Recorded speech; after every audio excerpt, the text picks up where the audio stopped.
Welcome everybody to this panel called Human-Centered Leadership, brought to you by the GWI Workplace Wellbeing Initiative.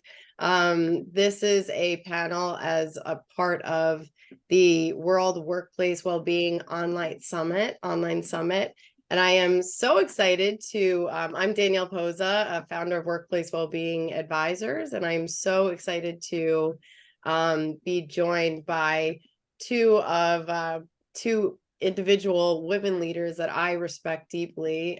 Denise Bober, the SVP and Chief Human Resource Officer at the Breakers, and Renee Moorefield, CEO of Wisdom Works. So thank you both so much for joining. I know how busy you are and that you are squeezing this conversation into your very busy lives, but I know you're going to make a huge impact in this conversation. So thank you for being here.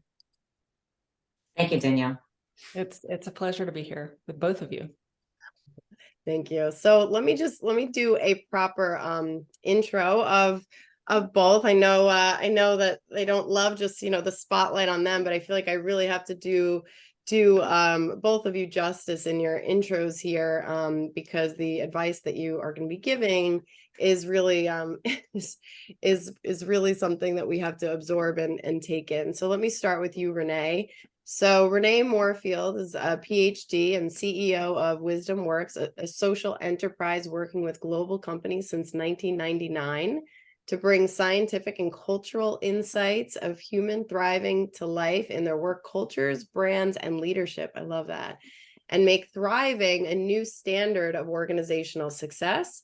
She is also executive director of Be Well, Lead Well, a platform of resources, a pioneering well-being leadership assessment and database, and a growing network of human development practitioners who are dedicated to evolving healthier, more sustainable leadership worldwide. Renee is on the advisory board for the wellness nonprofit, the Global Wellness Institute, and the program advisory board for the mental health nonprofit, the John W. Brick Mental Health Foundation. And for over 3 decades, her inspiration has been to fuel a global movement of leaders who make thriving a priority at work, at home, and in every aspect of society. Wow, I don't know if you can ask for a better bio than that. That's amazing, Renee. And then Denise, a prominent human resource expert, currently holds the position of Senior Vice President and CHRO at the Breakers Palm Beach, one of Palm Beach County's largest employers. And in her role, Denise is responsible for establishing an inspired workplace and best-in-class retention rates, recognizing that a satisfied and engaged workforce is crucial for the long-term success of this 127-year-old family-owned organization.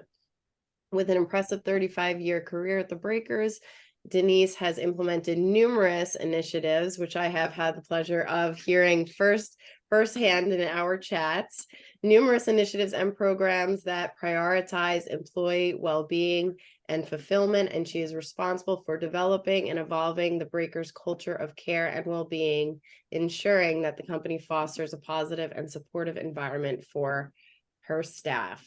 So again, welcome to both of you, and thank you so much. Really could not ask for 2 better people to be having this conversation. So I would love to just kick it off. This is such an interesting title, human-centered leadership. I think you both would probably agree that it might be one of the most important topics of our time. And maybe I'm a little biased in saying that, but I feel like in the times that we're living in, what's going on around the world, having this type of approach to leadership might be more important than it ever has been before. So I would love to first just kick it off with how you would describe and define that term, and what does it mean to be a human centered leader. So Renee, let me start with you, if you don't mind. Yeah, Danielle, that's a great question. And I think you're right. With everything happening in the world today, the level of change and disruption and honestly stress that people are dealing with, to be the kind of leader that appreciates what people are going through, that is seeking to create environments where all people can thrive, where people can show up as their best in the middle of such stressful environments and conditions, to me is kind of the very core of what it means to be a human-centered leader. Honestly, it's what it means to be an effective leader, period. So we're using the word human-centered, and I love it because it really brings forward the importance of making people first. And that's also what it means to be an effective leader, period. I think a human-centered leader sees people first and foremost as human beings, not as human resources, not as skilled talent, not as anything else, but first and foremost as human beings, and wants to create situations where people are valued, people are welcomed, people are respected, and people can have their voice heard at work. We're talking specifically at work, but we could be talking about human-centered leadership in politics, in community settings, in family systems, in any other setting. So to me, that's the very core, is this absolute, and I will use this word, it may be too strong for some people, but this absolute love of people and sincere, genuine interest in how people work and creating those environments where people can show up well. Oh, I love that. Well, I already have, a million comments just on some of those words, but I want to hear from Denise first. But thank you. I love that connection between effectiveness, and making it, realizing that it really is just an effective way to approach leadership. But Denise, over to you first. Yeah, so 100% agree with everything Renee said, and not to be repetitive, maybe I'll phrase it in a different way, but yes, it is about putting people first. And one of my very dear friends, who's also a great mentor, has been a great mentor to me over the years, he said to me a very long time ago, people are messy, right? It's just how we are. We're all pretty messy. And so when you look at it, from a bigger scope than that, it is about meeting people where they are, and about putting them first and recognizing their struggles, but then also recognizing their contributions and making an effort to bring gratitude and flexibility to the company culture, because we are talking workplace culture, as Renee said, but giving them that experience where it's okay to be human, right? It wasn't like that years ago in the workplace. It was kind of, you left the human side at the door and you brought in the person, the rented pair of hands. But it's not like that anymore with the human-centered leadership approach. And yeah, it's making people feel safe in a work environment where they can be human, but they can also thrive, be creative, and innovate. So it is this company of care. And that's why we put that into our words, company of care. And it is that connection, Renee, with truly loving people. I read recently that the new title for a chief executive officer is still CEO, but it's chief empathy officer instead of executive officer. I don't know how many CEOs would like that change in their title, but I think it speaks to where we're going with leadership, especially in today's times. Yes, absolutely. Wow. Well, I couldn't have asked for a better, opening to this segment, because I feel like both of you described that all just so perfectly. And I love that you both used the term love. I mean, it's not, I feel like we all have this philosophy of kind of balancing the soft and hard stuff, just like, understanding that this isn't just this is that effective approach. It's not, that this is about understanding the connection between both sides, but there's this genuine love that you both have for people and understanding human beings and appreciating who they are. And Denise, with you, I've witnessed that firsthand by being at the breakers with you and seeing how you interact with your staff, which I so appreciate, because I feel like it's one thing to understand a concept like this at the high level, and it's another to really kind of walk that walk on a regular and moment to moment basis, which I really feel that that you do. And Renee, I know that you do, but you're too far away. I haven't been able to witness you in action. But so to build on that, I would love to hear, you both just so naturally get this topic and get this work, and it's so obviously something that you're passionate about. So how did you both get this way? Was this just something you were born with? Did this evolve over your career? Denise, I still have you on the screen, so maybe we'll start with you on that one.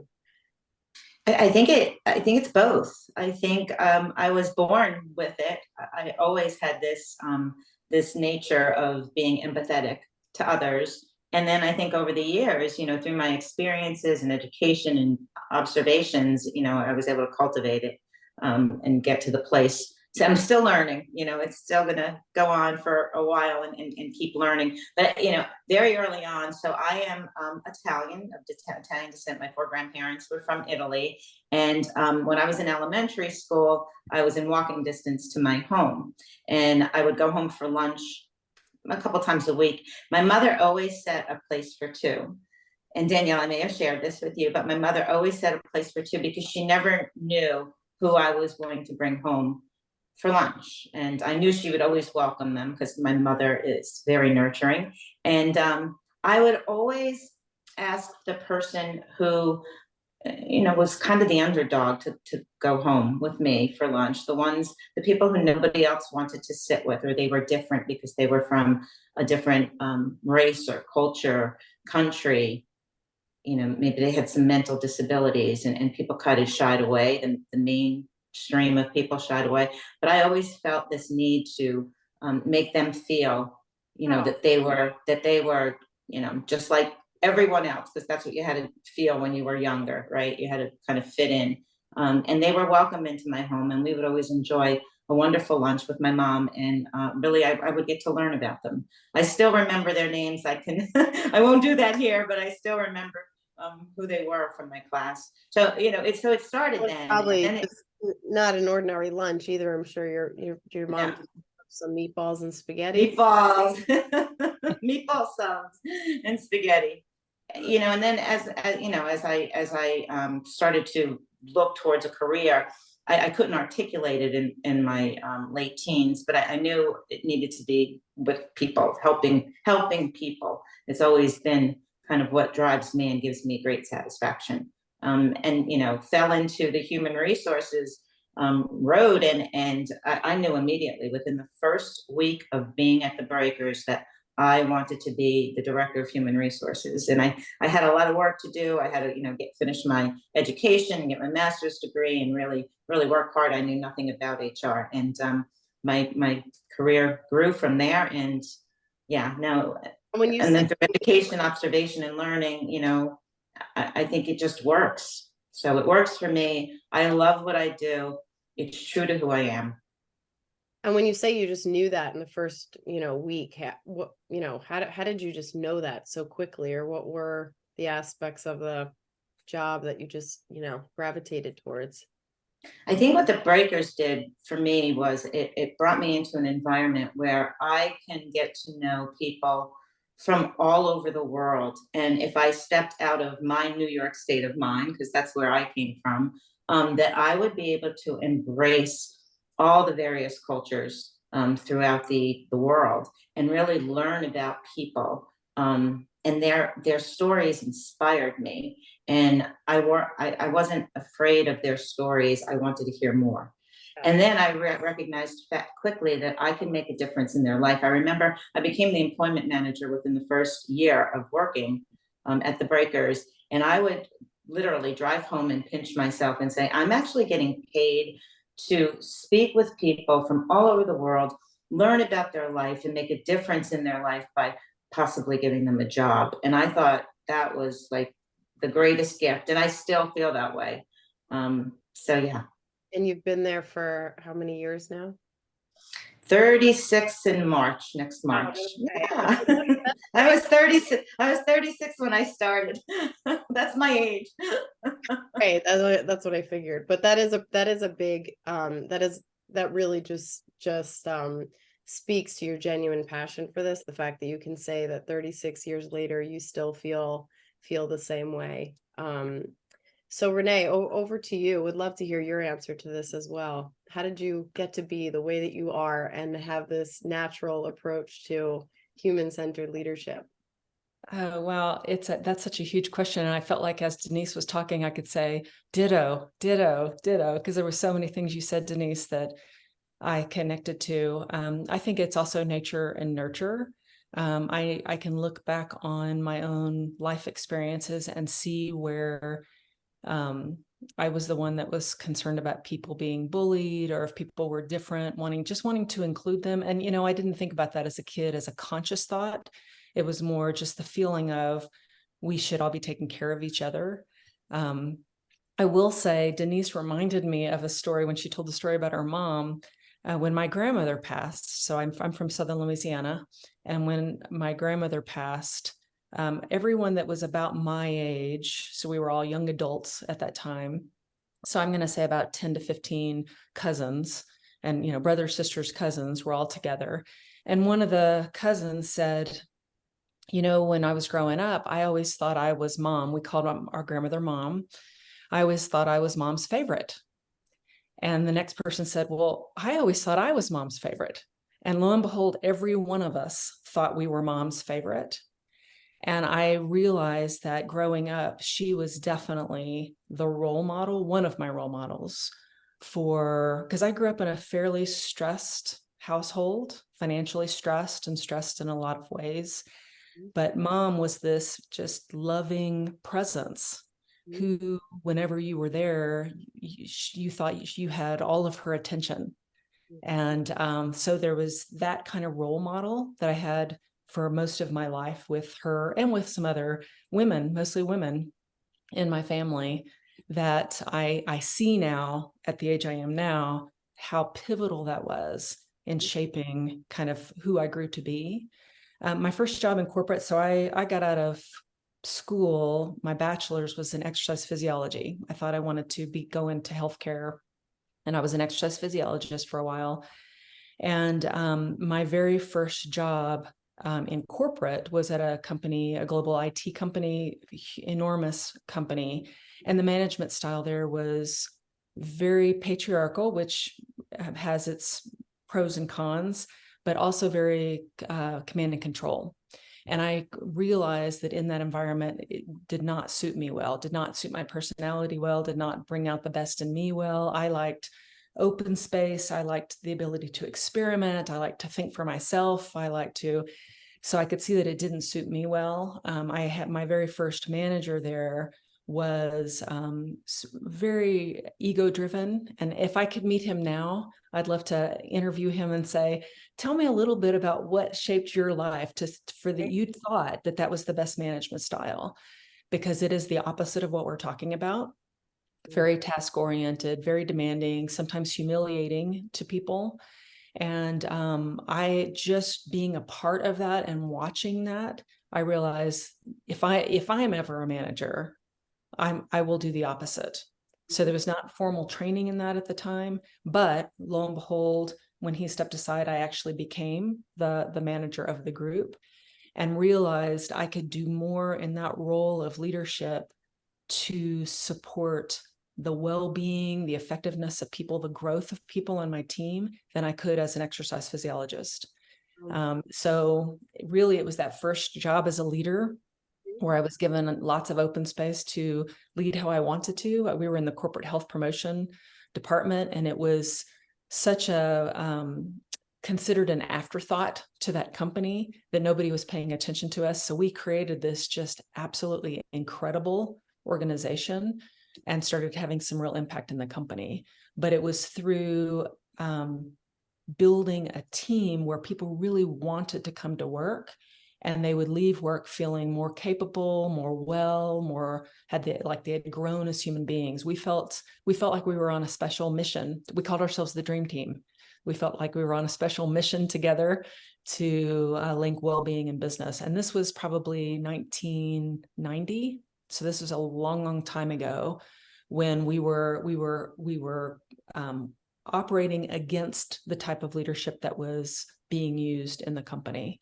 So I think those early experiences really told me that if you kind of had the courage to step out and lead in a way that was true to your heart and true to supporting people in a very deep way, that it could work. Then later on, I wanted to study leadership. So I studied this model of leadership called the Universal Model of Leadership from the Leadership Circle, from a company called the Leadership Circle. It's a fantastic model of leadership. Began to teach other people how to lead in that way. And then we ended up creating a model that looks at how to bring the science of human thriving into how you lead.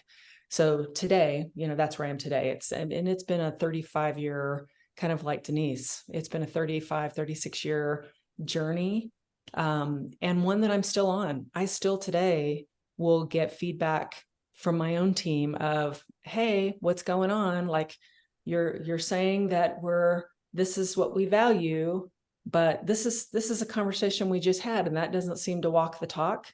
So I really appreciate that, to have the kind of team where we can give each other super honest feedback, because it is a journey. There's not an end point to leading this way. There's no point where you are not learning, because this is about leadership as a path of growing as a human being, where your leadership is not separate from who you are. Well, again, so many, there's so many things I want to comment on what you just said. First of all, I feel like some of the common threads that I'm hearing what the two of you are saying is, one, this like commitment to always evolving and always learning, right? Like that, there's something about that human-centered leadership that when people are messy and complicated, like you said, Denise, there's always things to learn, right? There's always something to be curious about with people. There's always more, there's always ways to go deeper. And I think to your point too, Renee, about how you're able to have those conversations with your teams and probably your clients as well, that when the commitment is there from the leader, when people know that your leader truly does care and is genuinely interested, that is what lays the groundwork for those authentic conversations to arise. Because I think part of the problem in workplaces is that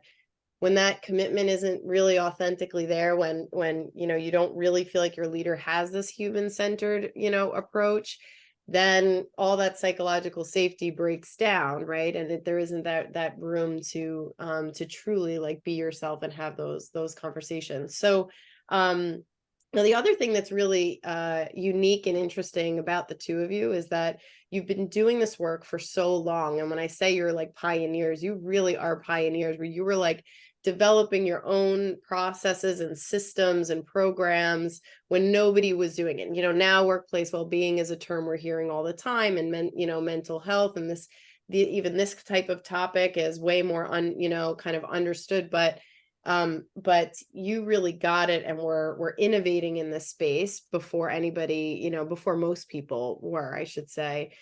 So what would you say are some of the, say programs, initiatives, really anything, moments that you're most proud of, or, and try to be just specific, maybe some of the things that you put into place that you felt really was aligned with human-centered leadership that you're most proud of in your career. Denise, we'll start with you this time. Yeah, so when I look back, it's 20 years ago since we really started this work at the Breakers to create this culture of care and well-being. And I'm so fortunate. I mentioned one mentor in my last response, but I've had so many. And our current chairman of the board was the one with the vision that said, we need to create a culture of wellness. That's what it was, called back then, because the best companies in the world are going to be doing it or are starting to do it. And so he had that vision, and he gave me, he challenged me and a few of my team members to make this happen. We're like scratching our head, like, how are we going to do this? And he just had the thrive and the motivation, and he gave us the space to be flexible and to take risks and to try things. And of course, we had the support of our CEO too, because I often tell people when they ask me, well, how do you build this culture of well-being? You need support from the owners, you need support from the CEO, and don't just give it to the HR person because they oversee the people. Give it to someone who's going to champion it really well. And I just happen to be both of those people, the HR person and the champion of it. And I think we just started with, let's get down to the basics and let's start with education, because that is really important. People don't know what they don't know. And for us to bring, the educational component to workplace wellness and just wellness in general, because I think going forward, we all have to, those of us who work in this space, we have to take the word work off the program, right? It's life balance. It's not work-life balance. It's life balance, and it's life well-being. It's not where you're creating this workplace initiative, but then it needs to spawn out to people's personal lives as well. So we started with the educational piece, and of course, the physical, the mental, the emotional, and the spiritual levels of that. And when we broke it down into those four dimensions, it just made sense. And then everything after that, all of the programs that came after, they were all linked in. So everything made sense. It wasn't like where programs or initiatives were siloed. It all fit into under the same umbrella. Some of the things I'm really, really proud of course, we put all of our 300 and somewhat managers through a program called the Corporate Athlete Program, which really let them immerse into a three-day session that just was about them and their physical and mental and emotional and spiritual well-being. And that was a big investment. It's still going on. I was the original facilitator. I still facilitate that program today because I love it so much. We started with that, and then we brought the program over into our line staff, and they go through a half-day program in their orientation experience that focuses just on their physical well-being. And that's unheard of in a lot of companies. Before you put on your uniform or step in your job, you're going to spend a day learning about your own physical well-being. So we're really proud of those programs, or that program in general. But I have to tell you, it goes beyond the wellness programs. It's really how the company treats your team when the going gets rough. And two very clear examples of that our teams still talk about today, and this is back from the 90s. We have a very high retention rate at the Breakers. Back in the 90s, when we had 2 hurricanes in Florida that closed the hotel and closed the whole community down for quite some time. And now our company took the position that, we're going to pay our team regardless of if we're closed or not.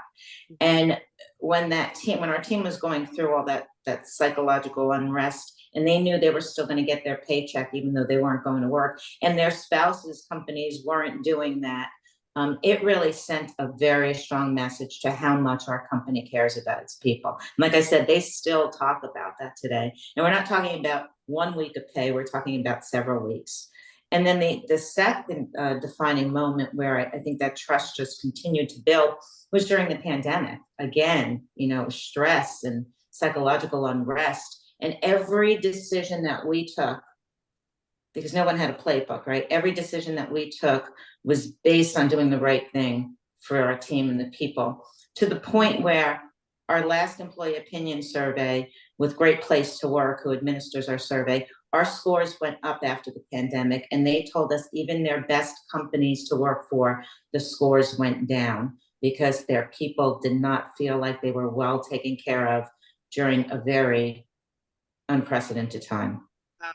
Wow, those are such great. So I'm proud of those. Well, like you said too, it's just like almost like with all relationships, it's like the most defining moments are when the going gets rough, like you said, and the fact that that makes such a that just says so much, those examples that you spoke about. And I wrote down this term, like human-centered decision making, right? Like, because so what you just described was like that at the heart of those big decisions was like this like human-centered approach. I feel like we need to like coin that term, right? Like that's the you know, because that's really hard to stay present to the impact on people's lives of decisions when you're just in the throes of of making those business decisions. And I feel like, you know, it's probably challenging too if your organization's not set up in a way, even financially, to be putting people first, so that when those moments come, you can actually be in a position to take care of them. But it speaks to the philosophy of you and the leadership. Renee, what are you most proud of in your career? Yeah. Well, first off, I love hearing, Denise, your story about the breakers. And I've heard it so many times, but every time you tell it, there's something else I get from it personally. So I really love you all are an embodiment of the principles of being people-centered, human-centered in action. And I hope everyone gets to hear your story, because it's so important for people to see how linked that being human-centered is to being sustainably successful as an organization that you've been able to do. So for me, this is a great question. So much of what I'm proud of is what we've been able to support clients in doing and working with global organizations for the last 25 years, supporting like the Coca-Cola company many years ago in moving from a profit-centered model of success to one that really included people and the planet. So even that shift, which can sound very, that's a, get together for a weekend and make this decision.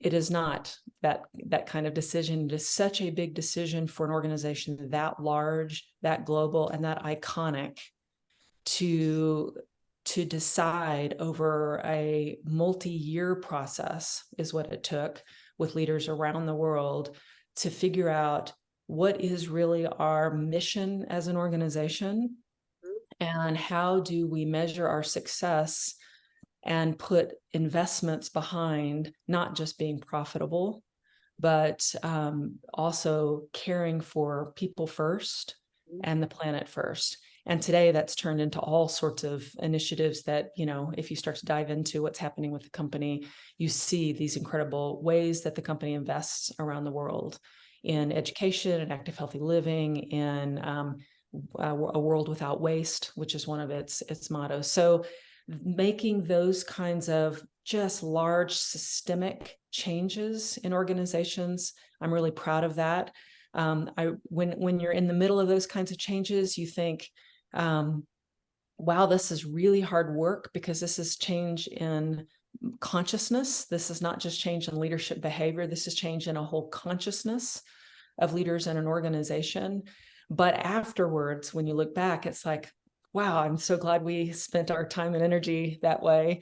Can you unpack that a bit more? Because, I know we kind of skipped over that. We haven't really, you spent, what was it, eight or so years at Coca-Cola, is that right? I spent 2 years there as an employee and about 17 years there as a vendor. Oh, So wow. yeah, so about 19 years. So it was a multi-year process that, as Denise said, if you don't have the CEO support, processes like this do not happen with that level of support. And then we included about 150 of the senior leaders, so the executive team, and then that next level down, running the different regions, markets for the company. And it was a very experiential sort of whole person approach, where the leaders themselves were on an individual journey of looking at their own purpose in their lives and work, relooking at how they led, relooking at how the fundamental drivers motivating how they led, and being able to make some new decisions about that. And starting to think about if you think about it with any organization, not just Coca-Cola, with other organizations, we're asking people, when we come together in an organization, we are asking people to use their life energy toward a particular purpose and vision, toward goals, towards serving customers in a certain way. So we're asking people to really use and harness their life energy. So we were asking the Coca-Cola company to say, use their life energy for the sake of what? Mm-hmm. And when you ask for the sake of what, most people will not say just to make a profitable organization. Most Mhm. people, that's not what inspires them. What inspires them is to do something meaningful that really supports humanity and that really supports the planet. And those go hand in hand. And we know now more than ever how hand in hand those two go. So it was a multi-year process of working with those leaders, bringing them together in groups, working with them separately in coaching conversations. Well, Um, I'm sorry, I just have to comment on okay. that quickly because Yeah. that's fascinating. Because so I love that you're the way that you said changing the consciousness of an organization. And if I'm understanding what you describe, it sounds like the process that you went through was, it's changing the organization, but through each individual leader and really having them think consciously about who they are and what they want to contribute, what is really driving them, like the real authentic motivation, right? The power of a mission or a purpose, in their leadership. And that by virtue of changing, maybe the mindsets or philosophies or motivations of those individual leaders, it had a ripple effect then on the organization. Am I saying that right? Is that accurate? You are saying that absolutely right. And what I would add to what you're saying is it's also asking the question, what can we do together that we cannot do alone? So, what can we do? How can we come together in such a way that we move toward an inspiring mission, whatever that is for an organization that we can't accomplish alone? And there's when there is an alignment between, so Danielle, for instance, for you as a leader, when there's an alignment with you as a leader and a larger organization that you're in or you're serving, I don't think anything is more powerful than having that kind of alignment. You wake up in the morning, like Denise mentioned, and I do the same. You wake up in the morning loving what you do and wanting to give your life energy and feeling fulfilled, like gaining well-being by virtue of your work. Yes. And that to me turns the old model of how we design workplaces on its head, that workplaces are not places where we just use human energy. They're places where people can gain well-being, gain effectiveness, grow by virtue of being there. Yes. So I think that's a major shift. Another thing I'm proud of is during the pandemic, we worked with the Melina Bianco team, which is the growth brand at Barilla, the international food company. Most people know it as a pasta company. Melina Bianco. Well, right, Denise? Yeah. We know it well. Me as well. Melina Bianco is the bakery division. It's not as well known in the US, but in Europe, it's beloved. So we worked with that team, just an incredible leader of that team. Her name is Julia Schwerer, and I can tell this story out loud because I have permission to. She could see during the pandemic that people now needed to work at home. They were no longer connected with each other. They could no longer see each other face to face. Some of her team members were more isolated. They didn't live near family or friends. So she could tell that some of the people on her team were not doing well with the pandemic itself. And she asked us to come in and support her with the well-being of her people. So that was the stated request. And we basically said, we can create a multi-month, it ended up being a year-long process where we not only support individuals in getting clear about their own well-being and what they can do in this very difficult situation to support themselves, but we can also create the process in such a way that the team reinvents how it works together, because they're going to have to anyway. Now they're not seeing each other every day like they used to. Plus, because it was a brand team, the third bit of the work was to figure out, if we as a team are really suffering if we as individuals are suffering as human beings, so are our consumers. So how can the brand be an active invitation to consumer well-being? So over the three, we worked on those three objectives, those three levels: brand, team, and self, over the course of a year. And like Denise said, we saw at the end of the year, and we measured well-being and thriving and the ability to amplify thriving in the team up front. We measured at the end. all measures went up, all measures got better. So at a time when most teams, people are suffering and teams are eroding in their performance, their effectiveness, their connection with each other, losing a sense of culture. We've heard that many times in the pandemic. We're kind of losing a sense of culture because everyone is working at home and we're not seeing each other. This is a team that on all three measures got better. And I'm really proud of that. And I think it speaks not as much to us as the vendor or the support for them, but to the commitment of Julia being the leader who says, I am going to absolutely embrace this, embody this, and figure out how to, in this new context, support thriving of my people. So I think that's really critical. Yes. And then for me personally, anytime I've been a part of or led a team, I'm really proud that our own teams have taken time to say, what does thriving mean to us? We cannot do this work in the world if we don't role model it. We can't. And number one, if you try to, consumers smell it. They smell the inauthenticity. People on the team get it, that you're not walking your talk. So I'm really proud of our teams, the teams that I've had, focusing on this as well. What does it mean for us to thrive together? Yes. Well, I love that. Well, you mentioned something that kind of, tees up the next question, but so much, I love so much of what you said.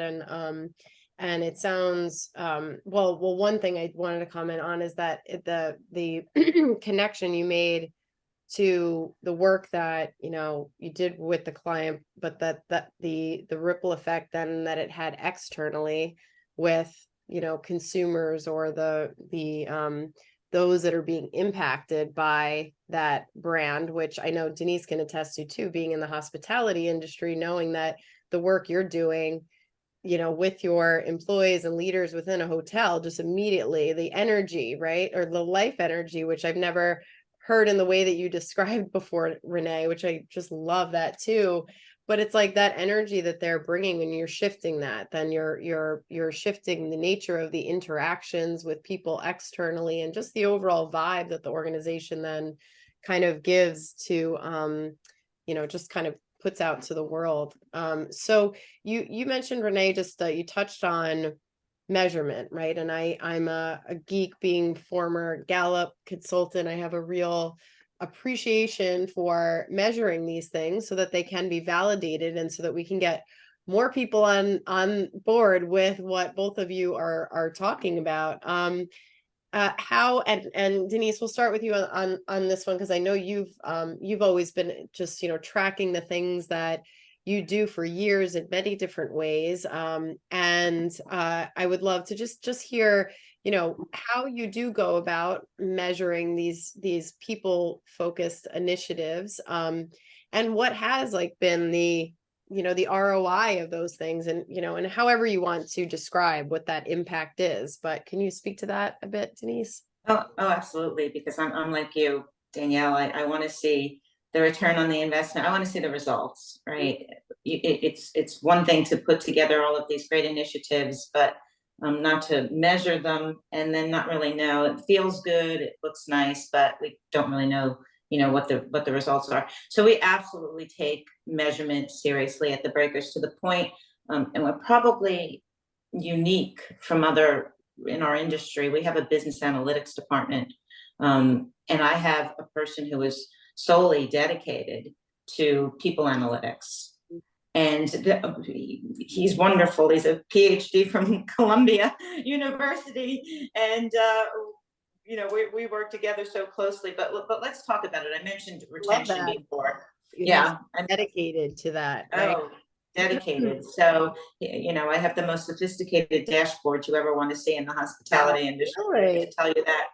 So let's talk about, I mentioned retention, world-class retention. We are at 85% retention in hospitality. That is unheard of, right? And we've watched our retention. We've been proud of the fact that we've been at 80%. And this year we just completed our our measurements, and it was 85%. So we jumped that much in this past year. Like I said, that's unheard of in the industry. The industry average is much lower than that, and especially in luxury and just in general. So we measure that. Obviously, I talked about doing an employee opinion survey every year with Great Place to Work. 94% of our team members said that the Breakers is a great place to work. That compares to 57% of US-based organizations. Their average is 57% that their place is a great place to work. So almost half of their population believe that they are working in a place that's not human-centric, right? Which is really alarming and disturbing. We're at 94%. Top 100 companies are at 90%. So we're even higher than the top 100 companies. Oh. Very, very proud of that measurement. You know, we look at things like engagement in our wellness programs. We have a 76% engagement in our biometric program, in our coaching program, our financial well-being programs. What's the engagement there? And I don't just look at it in total population. I slice it and dice it. We slice it and dice it in many different ways, you know, age, race, gender, ethnicity. And so I can see which populations are, you know, are the most engaged, and which populations I have to target to get the engagement up. And we've done that in several different situations over the years. You know, we look at our medical trends. Medical trend is very, very important. And the 10-year medical and pharmacy trend, the national average is 6.8%. Our fiscal year 23 trend was 1%. So we're looking at those things. We're looking at our workers' compensation injuries, and we're measuring, you know, is that going up or is that going down? And it's gone down since the pandemic. We measure our team member satisfaction. We measure how psychologically safe the Breakers is to work. So it's a lot of different things, and it all tells a big story at the end of the day. But it's constant measurement, and you can measure anything. You know, unfortunately, workplace wellness never took off globally as it should have, because it was a very short-minded way of looking at it back, you know, 20 years ago. Companies got into it because they thought it was going to give them immediate return on investment on their health insurance. And when that didn't happen within the first year, they abandoned it, to the point where I still get extremely frustrated when I hear, oh, companies are focusing on workplace wellness. Well, they've been talking about that for the past 20 years. When are they going to do something about it? And, you know, it's time to move beyond it, right? And actually move into the direction that we're talking about here today.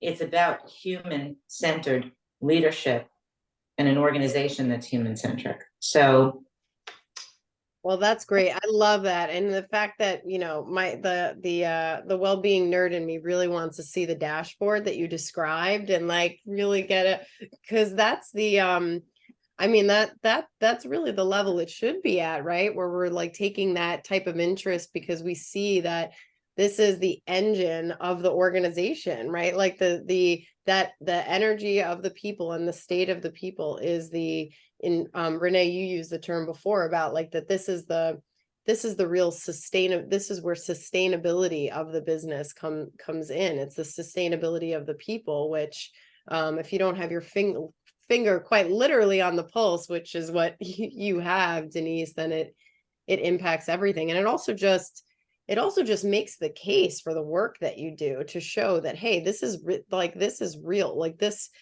real stuff. This is not just, a quick program that you're able to show, like, here's the difference that we're making. But those numbers are so impressive and amazing, Denise, but I'm not surprised with you in charge, I have to say. Anything you wanted to add to that, Renee? And then we'll have time maybe for one more question before we wrap up.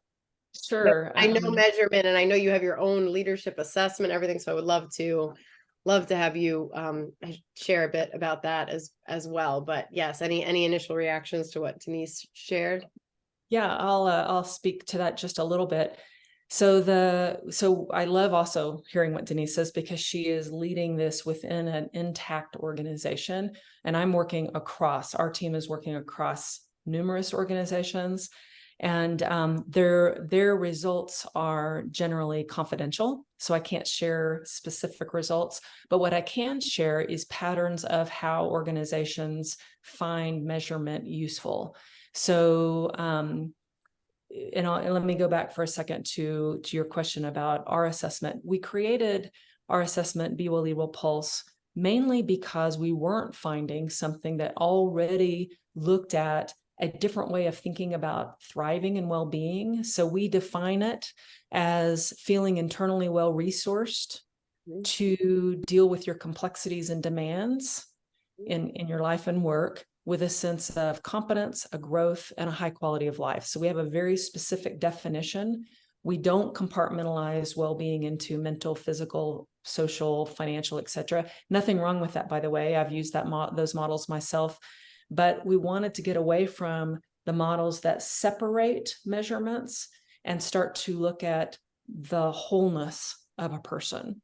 So that's why we created the model. And we are looking at 19 different pathways that support people in tapping into their internal resourcefulness.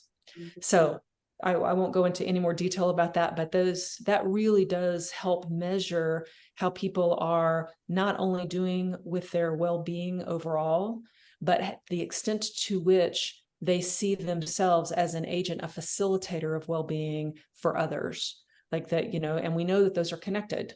Not only is it good to learn practices for self-regulation, but when we are naturally together, we can learn to co-regulate in ways that are really productive for all of us. So we're looking at the me and the we within that tool. So at an organizational level, some of the ways that organizations are measuring are everything from Microsoft looking not only at thriving at work, but thriving in life overall, which is kind of what our tool is looking at, not only at work, but life overall. And starting to see some fascinating results when you move beyond engagement and the old engagement measures, and you move beyond the old productivity measures, and you look at thriving life, you'll find that people can be highly engaged, but not thriving in life overall. And it's a recipe for burnout, more stress, more worry, because they may be pouring themselves into work, but not maybe handling some of the issues they need to in their lives overall. So that's an important way to think about measurement. Most organizations integrate different factors of well-being into their engagement, their current engagement assessments, or D&I assessments, diversity and inclusion assessments. So that would be more of a traditional approach, but also very valuable because it helps broaden the perspective of the organization on what's happening with their people. So I think those are, I guess the last one I would say that I don't think organizations are doing enough of is looking at the team level. So when it comes to where and how we work, most of us work in teams. Most of us get work done in teams. Most people are not individual performers. They need to be in a network of relationships or a group or an intact team to actually get work done. And really measuring that experience at the team level, some organizations are beginning to do, but it's very, very focused on performance, not team thriving, which would include performance. Yes. So I think that is sort of the kind of a next evolution of measurement that I think is going to be really important. Yes, And I agree with you 100%, Renee. And we've actually started that journey to take a look at our teams. We use a tool, and I know this is a conversation for another session, but it's Discovery Teams. And we plot out our people within the team and where, their characteristics and their behaviors and how it comes together and what the objectives are of those teams and, what type of team leader is in that team. And it just really gives you a whole nother insight into, the strength and opportunities for a specific team, and if the objectives of that team, if they're going to be able to carry it out, or if maybe we need to add another type of individuals, characteristics and personalities to that team to help bring it all together. Yeah. So I'm not surprised, Denise, to hear that you're doing that, and we're doing that as well. So I'm super like we should connect again offline. And you and I are always like in sync every time we Every connect. time yeah, you'll have to come to my office here. Yes, I would love to come to your office. So now that it's snowing here, I would love to come to your office there. Perfect time for that. Sure. Well, that's great. To kind of summarize that, because I feel like, I know that for me, one of the biggest questions I get from clients is about how to measure this stuff, and what, there's the different components of what you each talked about, which I feel like are so important, because there's kind of more of the micro data that tells kind of a story, especially of, maybe more of that, like the health story, and some of those more, specific measurements of health to be looking at. But then there's, the bigger surveys, but to your point, not engagement surveys, because that point you made about the connection between engagement and well-being, and the fact you can be engaged and burnt out. So you have to be looking at, overall well-being, but it's that combination of doing kind of the right subjective type, surveys and evaluations to really find out, where people are doing and how they report their own well-being, while looking at more of that micro data, but, more specifically looking at it at the team level, like knowing that, team dynamics, that well-being is quite literally contagious within a team, right? So depending on how that leader manager behaves and how they're taking care of their own well-being, that cascades down to that team. So, thinking about that, the whole kind of comprehensive approach to measurement is so important. So Danielle, I want to say one more thing about something you just said, which is the connection between well-being and human-centered, because it's easy for, I think, kind of in the world to be talking about these almost as like, now we're focused on well-being and now we're focused on human-centered. And my sense is we're talking about the same thing. So, in a team context, the team thriving often occurs. We have a clear vision and purpose. We have a clear mission. We kind of talked about those things. We have clear operating principles. We know we have some routines for working together. So there's a whole set of factors that we map with teams. But one of the most important is, to what extent do people feel valued here? Do they feel respected here? Do they feel treated well here? And they're also doing the well treating of others. Yeah. So it's a very much a reciprocal, mutual. To what extent do we hold each other's well-being, effectiveness, growth as a higher value for each other? yeah. And that, to me, produces extraordinary teams. Yeah. I've been on them, so I know the experiences. You kind of leave work and you're like, oh my gosh, how much fun it is, what joy it is, what a privilege it is to be on that kind of team. Well, and possible.